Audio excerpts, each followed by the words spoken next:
Hey everyone, back in the locker room again. Going to take on another tough one and ask some questions of perhaps some of the things that we don't have quite right and are maybe close, but a little bit of a near miss. So just reflecting back into past sessions, a while back there's a locker room video on mental health. We covered a lot of ground in that that would be foundational for this, so you can refer back to that as necessary. And then we took on a diagnosis of the sociopath, kind of the spectrum of toxic narcissist to sociopath, as a particularly difficult personality disorder. And in those two talks, we discussed about the fact under sort of cytokine theory, incorporating polyvagal theory, it's our impression that 100% of all mental illnesses, including addictions, at their root come from threat. So a big theme in all of this, whether it was COVID or neurodegenerative disorders or metabolic disorders, was this concept of threat and what threat does to our physiology versus its alternative of safety. So we came to the conclusion with mental illness that 100% of all mental illness has at its root threat. And then we started coming up from the root into this trunk of this tree, right? And we eventually got out to the branches and talked about that the personality disorders are sort of the branches, and then the addiction, distraction type disorders are kind of out there as the buds and the leaves. So we're coming back down to this trunk thing. And so the types of mental health disorders that we include in the trunk are things like anger disorders, oppositional disorder, explosive disorders, things like that. We included anxiety disorders and and hyperactivity attention deficit disorders in that trunk. And those were in the fight and flight spectrum of our physiology, kind of the primary psychiatric part of this tree. And then on the other side of it, we talked about the diagnosis of depression, and when we get extremely depressed, we can actually kind of go into more of a collapse mode and have some pretty profound cortical dissociation that can even get to a point of psychosis. So in the trunk of the tree with these primary psychological diagnoses, we basically covered this spectrum of chronic chronic fight-flight and chronic freeze and faint, and what do we look like across this spectrum of physiology in terms of our behavior and our mental health. So having said that, today, as we did take on the toxic narcissist to sociopath type person in the personality disorder area, we're going to actually take on one of the more difficult challenges and one of the more severe forms of mental illness, and that's schizophrenia. And so schizophrenia is on that fight, flight, freeze, faint spectrum. So it's really one of those primary psychiatric diagnoses. But it's when our threat stress response just gets too high for too long, it's too severe, and what we end up looking like. And I will say that clearly there are some genetic predispositions towards it, just like there are genetic predispositions to Alzheimer's or Parkinson's. So I'm not discounting the genetic component to it. But what we're really dealing with here is dealing with it under cytokine theory, polyvagal theory, and this aspect of threat and what it does to our physiology. and having just mentioned, Alzheimer's disease and the genetic predisposition, that's the neurodegenerative segments, part 1 and part 2, are pretty interesting and somewhat related to what we're talking about today, because in schizophrenia, we also see atrophy particularly in the cortical brain. So schizophrenia is a neurodegenerative condition, neurodegenerative disease. I'm not categorizing that because that's not commonplace, but it is a close cousin to the processes that happen with Alzheimer's type dementias and frontal temporal lobe dementias. So, if you listen to all those segments, you'll see some of the parallels that occur. And what I always like to reiterate is we're talking about what happens under threat and the fact that our cytokine load can be a reflection of our threat load, and that it is the pro-inflammatory and catabolic cytokines that come out under threat. We have their counterbalance, which are the anti-inflammatory and anabolic tissue building cytokines that come out when we feel safe in the world, and that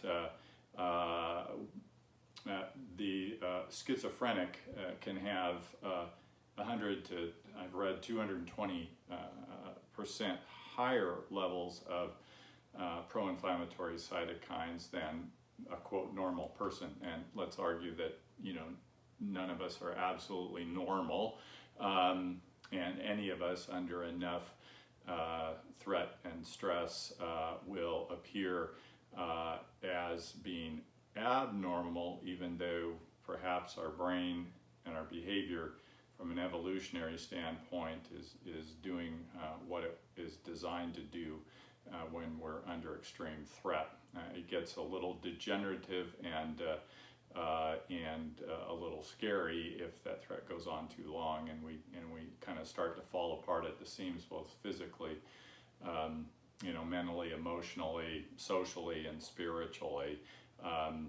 So anyway, with that, let's go up to the board, and we're going to talk about schizophrenia. So I'm going to start on the far side of the board here. We're talking, as I mentioned previously, we're using polyvagal and cytokine theory to address this issue, and we're talking about the pro-inflammatory and catabolic cytokines. And this particular graphic kind of shows us what happens to us as we have a gradual rise in the pro-inflammatory and catabolic cytokine level. So when we are under threat, and again, threats come in many different forms, okay? And this has been covered in almost every session, so I won't go into it in too much detail. But again, threats can be physical. They can be from lions, tigers, bears, other people, even motor vehicles can be threatening, infections, including viruses like COVID, but also parasites and bacteria. They can be spiritual and kind of an emotional threat, an emotional attack, a social attack, and we refer to those more under the terms of isolation, poverty, discrimination, disenfranchisement, injustice, that type of thing. And I put financial there just to reiterate that poverty is a threat and does affect our mental health and our physical health overall.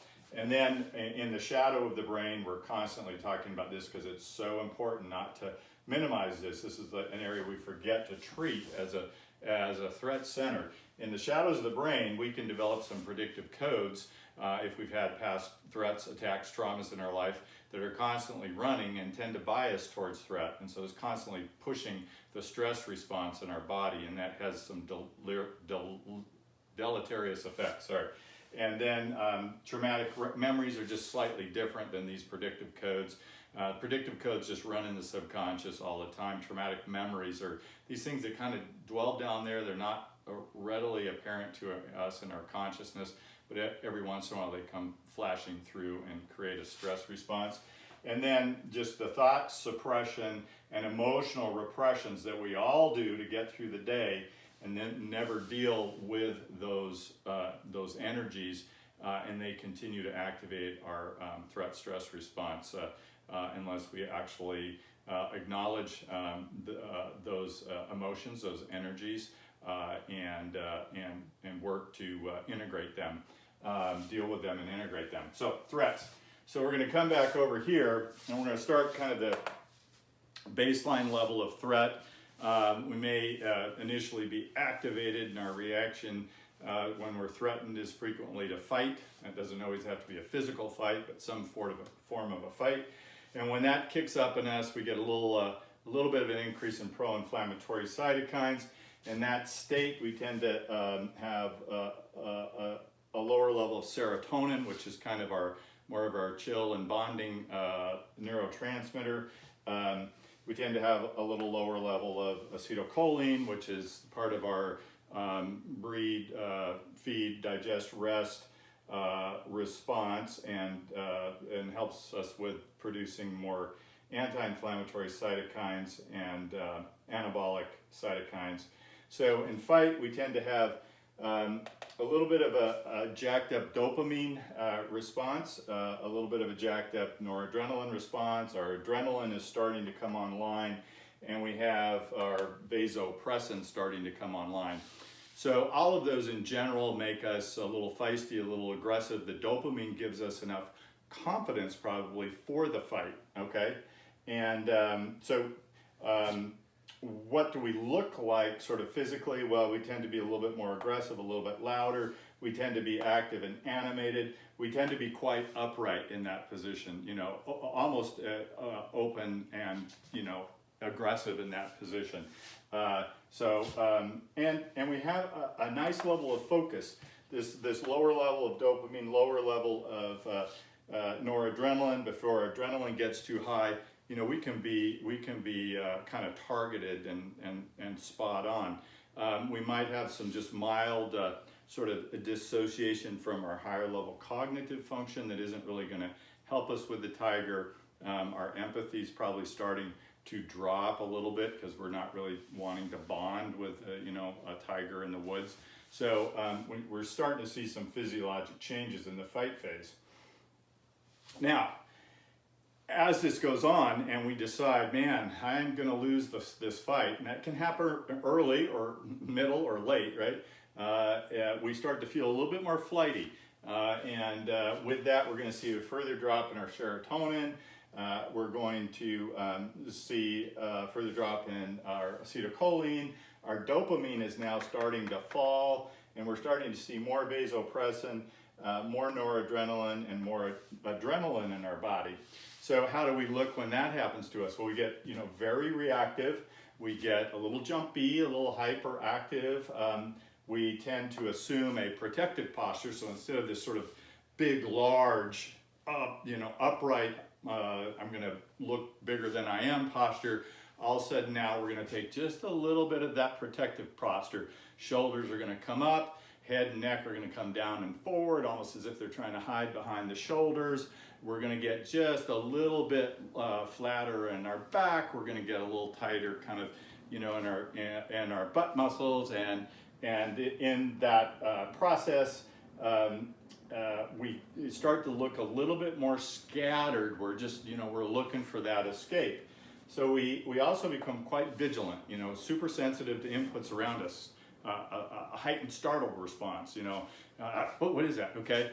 And we can get a little paranoid too, right? You know, if we're having to be super careful, we don't want to minimize the risk of something in the environment. Everything starts to look like, well, maybe that is scary, you know? And so in this position, and with this hyper, you know, kind of vigilant thing, you know, we're going to be a little bit more under this way, and, you know, maybe perhaps, and we're going to not talk too much about that, but it might be this kind of physiology that predisposes us to sort of weird curves in our spine and scoliosis.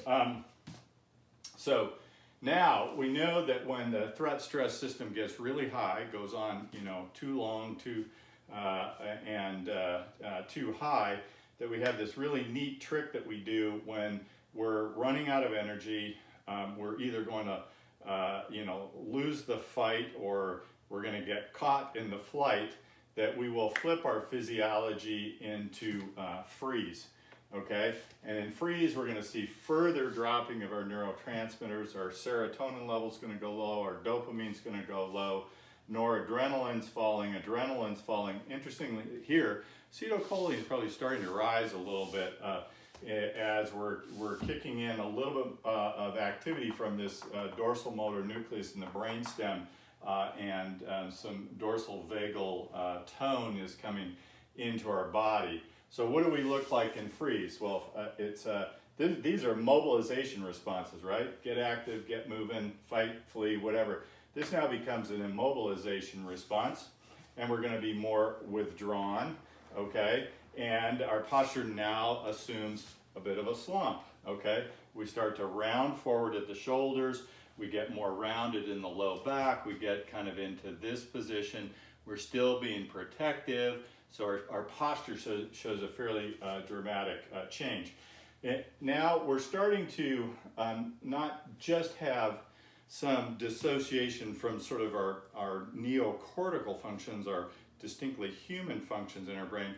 We're starting to get a little bit of dissociation even lower down in the brain areas. So we start to get a little cognitively more foggy.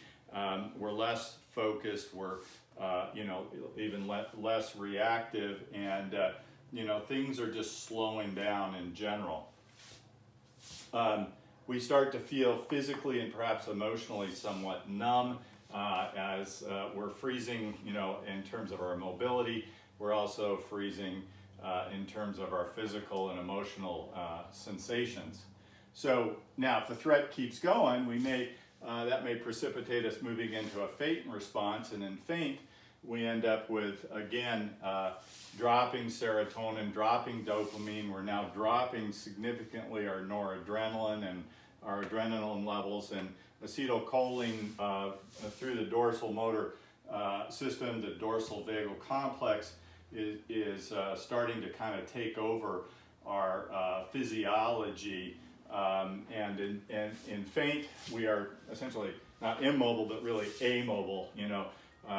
We're barely moving, we're barely speaking, we're kind of mute, we're clearly depressed and despondent.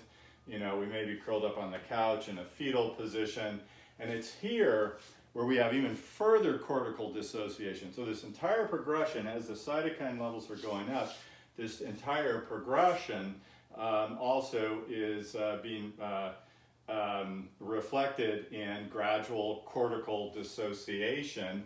And we know when we get extreme kind of cortical dissociation, that's when the brain has this a little bit of a tendency to start filling in the blanks. If we're not getting enough good sensory input, neuroception and interoception type stuff up into the brain, we see the brain somewhat trying to fill in the blanks.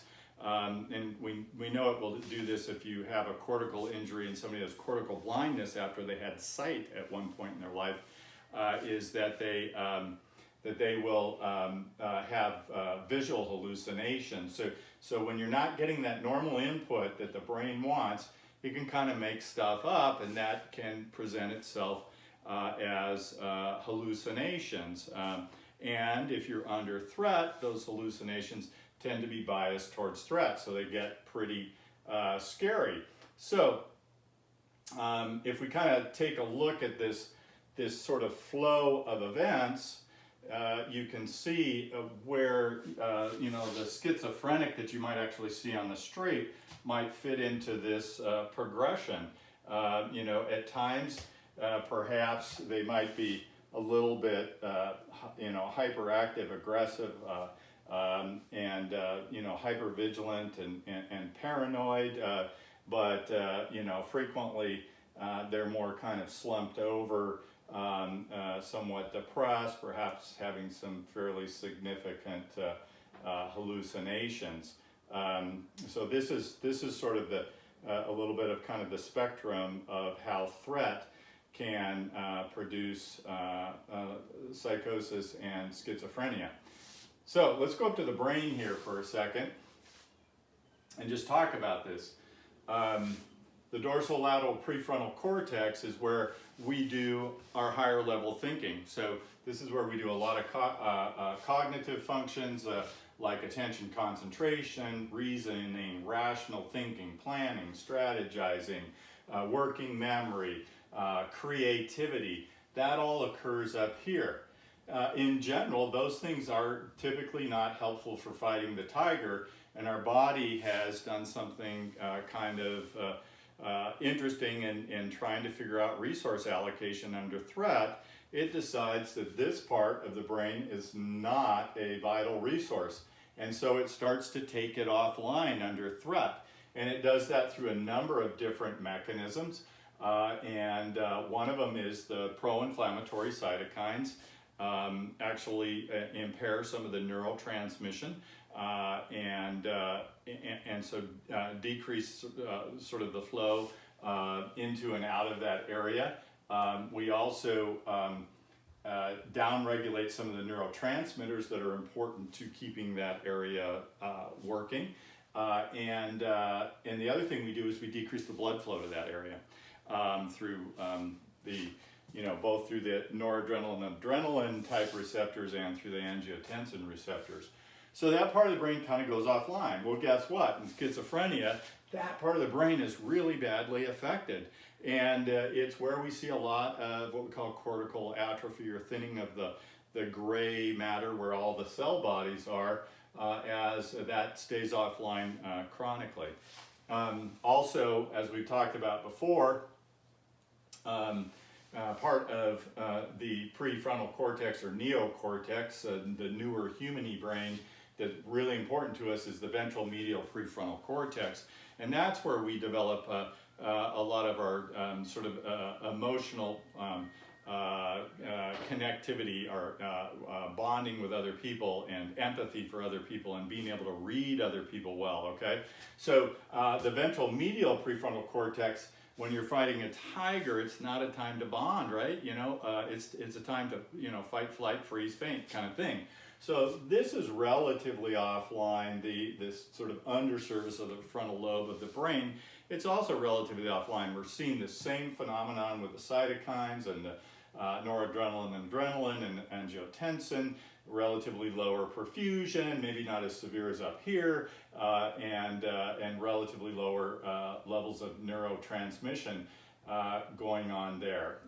So you can see why somebody with schizophrenia, as much as we need social connection, they're going to become pretty isolated when they get stuck in that state, because they're more selfish and more, I shouldn't say that, they're more self-centered for survival reasons, and they just don't connect with people, and they have a hard time reading emotions. In fact, they're biased to seeing negative things in people, and their behaviors and their posture and their facial expressions and their intonations. So they make some misjudgments. We've talked about that before, that is kind of the phenomenon of prejudice as well. So they make some misjudgments about people that keep them further isolated, and that in fact prevents some of the feed, breed, digest, and rest stuff from coming online, which is part of the healing response. So they have a hard time getting out of a schizophrenic type state. And then let's come down to purple here. The language is also part of the neocortex. We have a vast language system, unlike any other animal, and yet when we are in fight, flight, freeze, and faint, in fight and flight we need to yell and scream and swear and cuss, right? But that's emotional language, and isn't really housed in this little part of the brain. It's housed a little deeper, so that yelling and screaming stuff stays online, but our language tends to go offline. Well, if you do language testing on schizophrenics, they perform quite poorly on higher level language tasks, so that has gone offline. But you can see them, sort of preaching and yelling in the street, so that there's a component of this kind of emotional outburst of language that actually can stay fairly fluent, but if you were to do higher level language testing, it's relatively offline. Makes sense. Okay, now as it progresses, as we're starting to get into freeze and faint physiology, a little deeper down in a scarier spot, the centers below the neocortex also start to go through this dissociation process. So we end up seeing like the anterior cingulate cortex and the insular cortex and some of these other deeper structures go offline. So the insula is responsible for sort of our interoception, our visceral, fascial, and emotional sort of sensation, and actually even our sense of self, right? Sense of, you know, who we are kind of is harbored down there, but it's starting to go offline a little too. So you can imagine what that's like when, you know, you're sort of getting not only really physically disconnected, and even the thalamus can start to go offline, a major sensory relay station. So you start losing you know, a sense of self, a sense of emotions, a sense of input from the body. You feel very dissociated, and that's gets pretty scary when somebody gets that sick. And then also like the anterior cingulate cortex, it has so many functions in terms of integration of emotions and also decision making, conflict resolution, things like that can occur here, as well as it's very much involved in sort of initiating activities and actions, and so that they're occur in a structured way. So now we're just seeing more of kind of an immobilized person who has lost a lot of connection with the cortical function of the brain. I forgot to mention the hippocampus here as well, and the temporal lobe is where our memory centers are, and that also is going offline.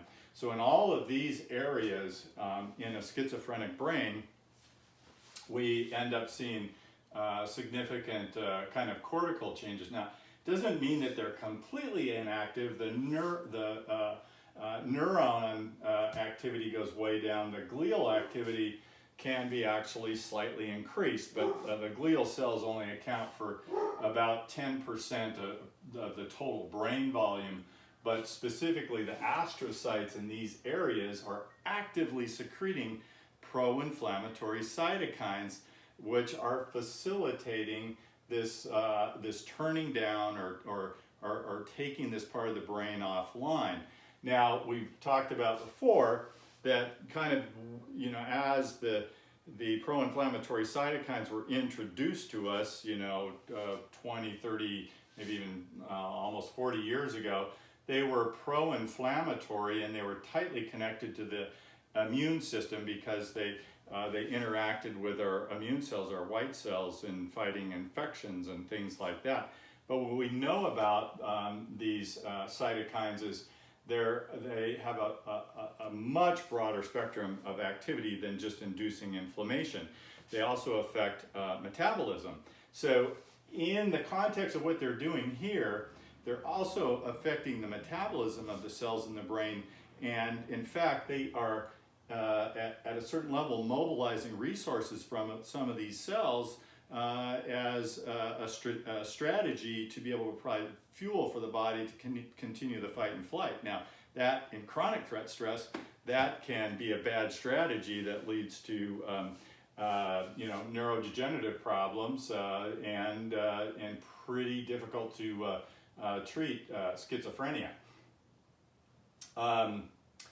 The other interesting thing that the pro-inflammatory and catabolic cytokines are doing is they are down-regulating particularly our monoamine neurotransmitters as they get higher and higher. So as our pro-inflammatory catabolic cytokines are getting higher and higher, and our cortical dissociation is getting worse and worse, we're also taking things like serotonin and dopamine. Both of those can make us feel pretty good.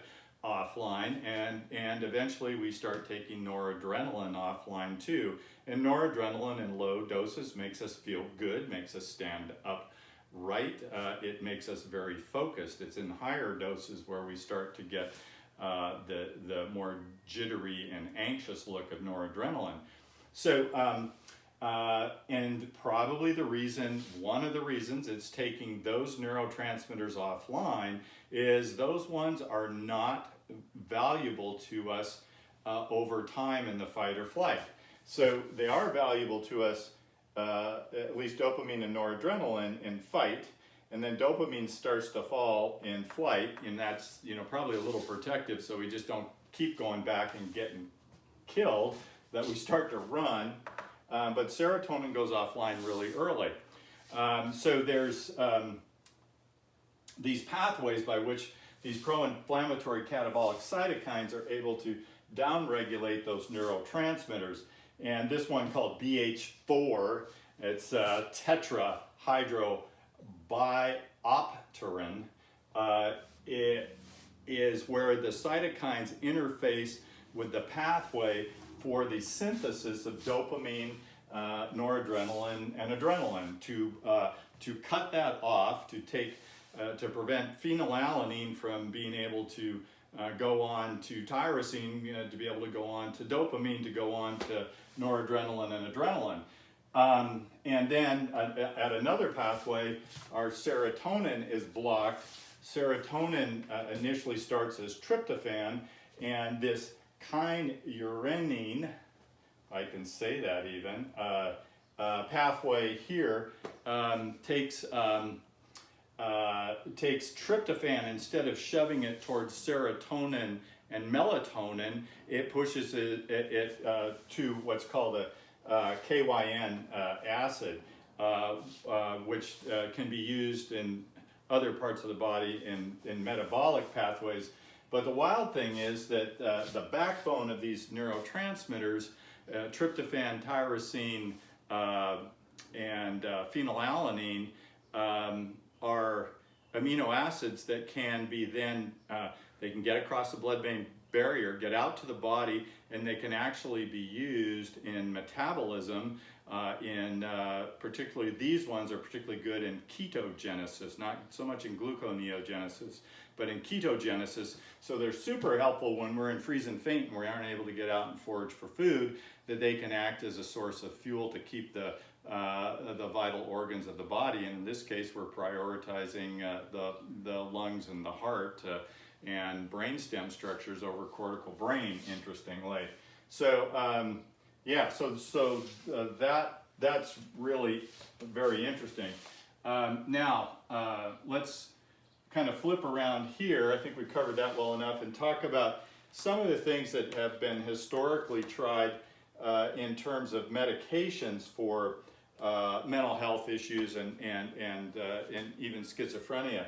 So the monoamine oxidase inhibitors actually prevent the breakdown of dopamine and noradrenaline and serotonin, and so those have been used to keep those levels up, to keep us feeling better, feeling healthy, less depressed, less anxious, with some success.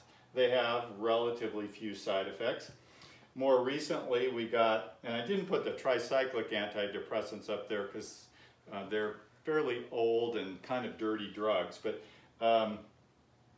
more recently we got the selective serotonin reuptake inhibitors that keep serotonin in the synapses of neurons to keep serotonin levels functionally higher, and that can help make us feel better, feel a little bit more chill, feel a little bit more connected to other people, feel less anxious and feel less depressed. And then even more recently, we got the serotonin and norepinephrine reuptake inhibitors that operate by a very similar principle, but they're able to keep norepinephrine in that synaptic cleft and make us a little bit more focused and perhaps a little bit more confident. So, but for schizophrenia, our primary treatment are these older drugs which were dopamine 2 receptor inhibitors, okay? And they were fairly dirty drugs, and they do have a benefit, but exactly how that benefit occurs is a little bit debatable. I'm going to get into that in a second. But they are because they inhibit dopamine, they have some really problematic side effects.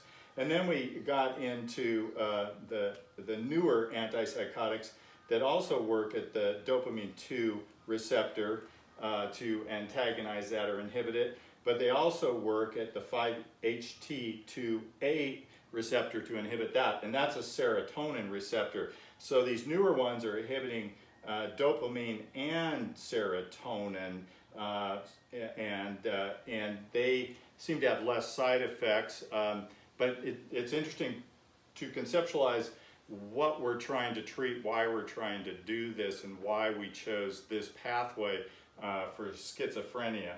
So I'm going to take a quick break here and